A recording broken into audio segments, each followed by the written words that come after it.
my name is Michelle. Welcome to Krav Maga at Yale. Today we are going to be learning blocks and palm heels, as well as doing a bit of a workout. So, let's begin with some blocks. Now, if you are being attacked, as we've learned, with a punch, for example, or a slap, or something like that, you want to know how to make sure that that doesn't hurt you. And so you want the force in a block. Typically, people will be aiming for your head, because the basic jab and cross go towards the head, and those are just the natural motions of attack. So we're going to start by learning the defenses for the head. If someone attacks you from your right, and you see that their hand is coming and it's coming to slap you like this, what you're going to do is you're going to bring your right hand up, your right elbow up in fact, like this. So let's break that down. My elbow in hand position is like this, but it moves parallel to my body, and I'm going to rotate to show you, and moves right here. So you'll notice that my fingers are splayed to maximize the surface area that is being covered by my hand. Moves up quickly, and through here, I can actually see entirely to the side and entirely forward, but my eyes are covered, my nose is covered, and most of my head is covered. When I was taught this, I was told to act as if I'm brushing my hair back. But of course, don't move your head, and don't actually touch your hand to your head. You want your arm to be about an inch or so away from your head, and you want it to be very strong. So I like to flex in my palm, and I like to flex in my shoulder and arm. This is what we've been building all these muscles for in the push-ups that we've been doing. So from the side, a right block, like this. So it's very strong. You can hit it, it's not going anywhere. If someone does impact you, you can lean into it a little bit, and that way, you're gonna stay in place if you go essentially like this. Really want from, resting position, hands at your sides, up here. But, typically if you're fighting, your hands rest here. This is where we're punching from, right? And now we can go and do this block super easily. And then bring it down when the threat is gone. The left side, it's the same idea. You just bring your arm up. You'll notice I'm blocking the same amount of things. It's parallel kind of to my face. Fingers are splayed, muscles are tight. You can have a friend or a family member hit you, and you want to be able to withstand this force. Let's just start and go into a front stance with the left leg in front, and bring your arm up, one arm up, then the other. Up, up, up. Make sure you bring it back. A lot of people like to stop here and just have their palm be blocking their face. You really want this whole arm here. Ready? Some more. Now, let's say someone decides to attack you here on the rib cage or around the stomach area. You have a lot of essential organs here, and someone who knows martial arts could really mess you up if they impact you here, or just someone who's angry enough to want to hit you. So you want to make sure you know how to defend yourself there as well. Now, remember we started here, or with our hands down, but let's assume that we're all ready to fight. Let's put our hands here. On the right side, it goes like this. So the hand movement is the same, it's the same exact position you had here, but now it moves down. You'll notice that with my arm, between my forearm and my upper arm, I'm blocking all of my body. Once again, very strong, about an inch away from my body. Hands are flexed, and everything is covered. If someone impacts here, it's very solid. Nothing is getting through there. You may notice that to cover everything up to my hip, I kind of lean my shoulder down, and I lean towards that direction. First of all, this puts weight in the counter direction to the hit that is occurring. So it kind of prevents you from being pushed over by someone punching you, or slapping you or hitting you with a stick or something like that. Secondly, this provides additional protection because your shoulder blade is a very strong muscle, and you have bone here, and honestly, they're unlikely to be hitting you here. They're probably aiming here. So this will protect more area if you lean a little bit. And it's just to lean to the side like this. At the same time, I also, and I'll show a foot position later, I also bring my hip up a little bit, just so that everything is for sure blocked here. So you'll notice my hip moves up. And then afterwards, it goes back here. Now let's do the other side. Left side, same concept. You lean towards the left. Your hand goes here, fingers splayed. All essential organs are covered and hip is up a little bit. I lift the hip by lifting my heel a little bit. You know, if I'm just standing straight, right, left, right, left, right, left. Okay? So those are the side blocks. Let's practice and do 10 palm heels on each side. So starting with the right hand, left leg in front.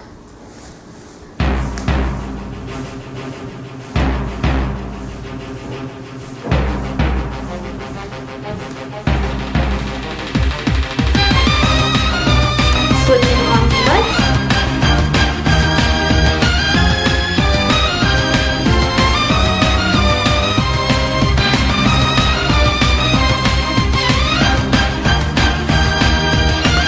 Good job.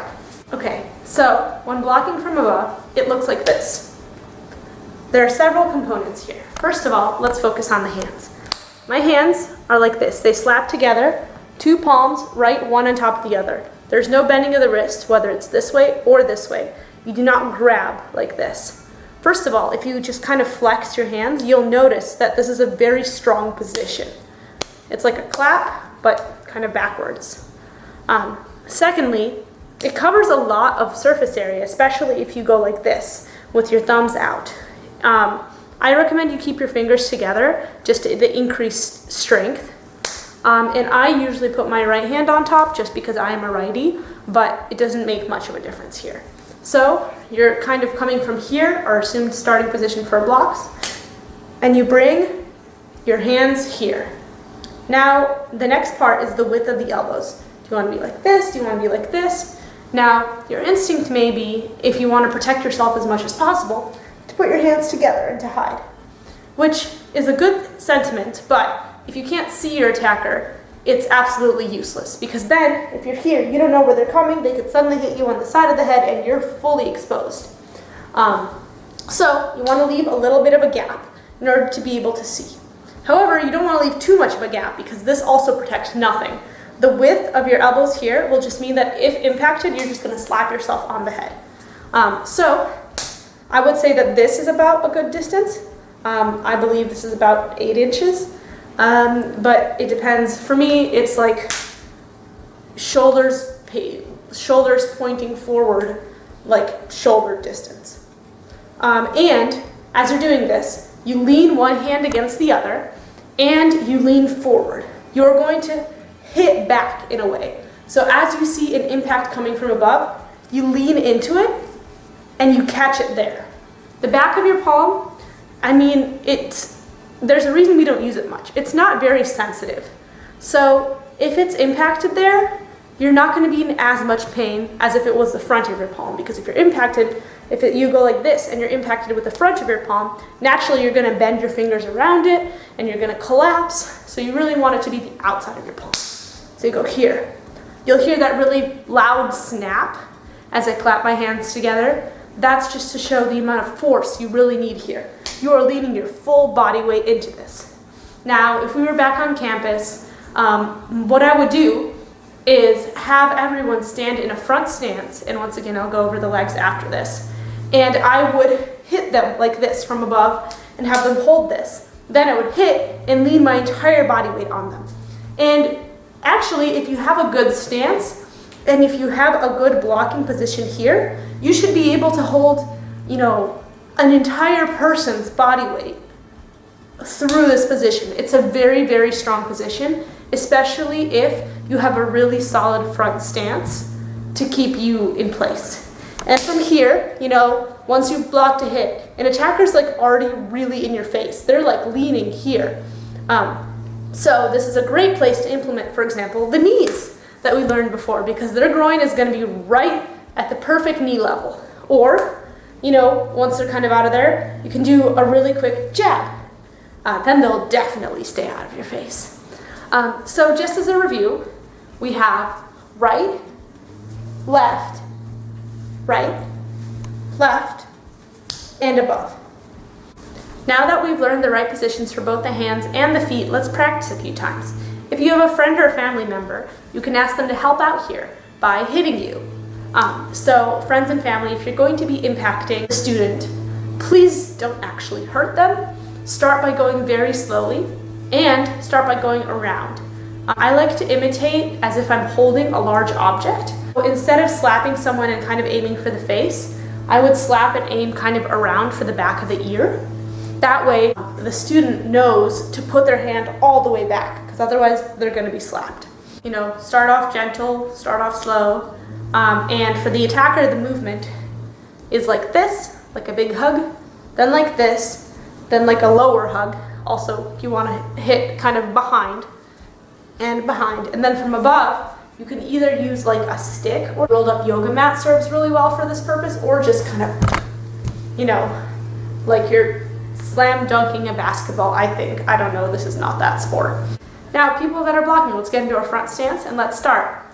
Right, left, down, down, up.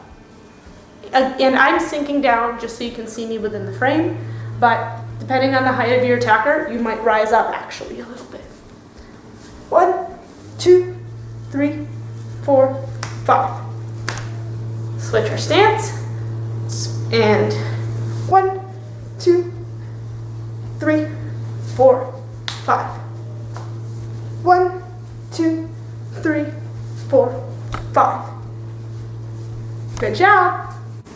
One more quick thing that we're going to learn today is the palm heel. The palm heel acts in a very similar way to the cross, but it's with an open fist. So if I am in the front stance where my left leg is in front, I'm going to be palm heeling with my right hand. Essentially, I start here, right? And I'm going to be taking my right hand and going like this. So it's essentially a high five to someone's face. But you start with your hands in a fist because that's where they are. So if the cross is like this, the palm heel is like this. You want your wrist to be entirely, you want it to be as perpendicular as possible without hurting yourself. And just go here, and then you can go back. This is very powerful. You aim for the chin or the nose, especially if you can get it kind of at an angle coming from below but going up. Because typically your attacker's nose will be above your eye level, just based on what kinds of people tend to attack. And you could also, if they're facing sideways, you can go for the ear. But either way, this is a very loud attack as well, so it'll throw off your attacker, and you can easily get a nosebleed here. So let's do it on the other side. Now with the front stance with the right leg in front, we're going to be palm heeling with the left. All right, like that. And really follow through. Also, when you're doing the impact, this is the heel of your palm. You should be impacting with this part. It is a lot more solid than impacting with your fingers, which you'll notice will bend backwards, or like this bone, which you could break. This palm heel is the point at which you impact. Now I'm going to demonstrate the leg positions for the different blocks. Even though you're blocking with your arms, your legs actually play a very important role. So if you're standing like this and you're doing the block where you, from above with your right arm, you just want to step forward into the typical front stance, but you want your right leg to be in front. That way, you're leaning forward and you're leaning a little bit to the side. Forward primarily towards the attack and to the side to kind of counter the attack. So lean like this. The attack from above on the left, you step forward like this. Same exact idea, you're leaning forward and left. The side blocks that are lower, kind of protecting your hips and your organs, it's a little bit different. You have a bit of flexibility. If you're just standing like this, you can actually just do the side stance, modified side stance, where you just kind of stand with your legs bent a little bit, like a very light squat. And remember, if you're going from the right side, you're bringing your hip up. So you'll notice I'm lifting my heel up, and my elbow is here somewhere. It's coming down. So like this, and I'm leaning towards the right, but my weight is kind of being put onto my left leg and onto the toes on my right foot. On the left side, similar idea. So I'm bringing the left heel up and I'm bringing the left elbow down. My weight is on my left toe and on my right leg. Now, you could also do this, the same block, the lower right and left block, in a front stance. So if it's coming from your right side, then you could block in a front stance, same idea, and you lean forward into the side, and you can block left this way as well. Honestly, if someone is attacking you and going, 1, 2, 3, 4, you can just stay in whatever your dominant stance is, because if you block here and if you block here, if you block on the right lower and if you block on the left lower, this front stance is still going to give you a lot of strength. So you really have a lot of options. You can either stay in one stance or you can switch it up based on comfort. However, you cannot switch it up when it comes to the attack from the top. This, you must be in one of two front stances, this one or this one, the right or the left-handed one. It doesn't matter which one you go into because the attack is coming from above, so there's no sense of symmetry, but you really, really need to lean forward here. All of your strength in this, almost all of your strength in this, comes from the legs. And you're really leaning forward into the legs in order to be able to push up and support, this huge weight of someone trying to break your skull. Now, we're doing all of these things with our arms. It would be remiss not to do some push-ups. I'm going to set a 30-second timer. Do as many Krav Maga push-ups as you can.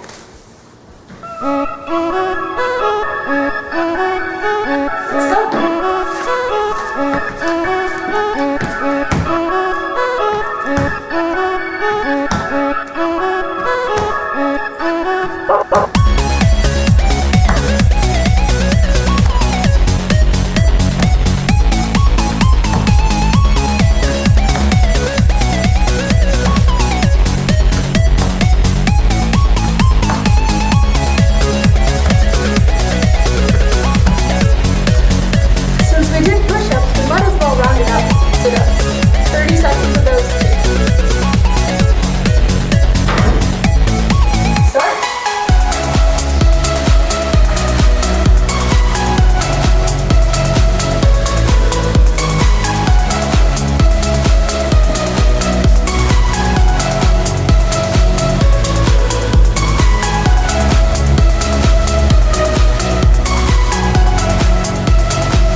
Don't forget to subscribe and stay safe in every way.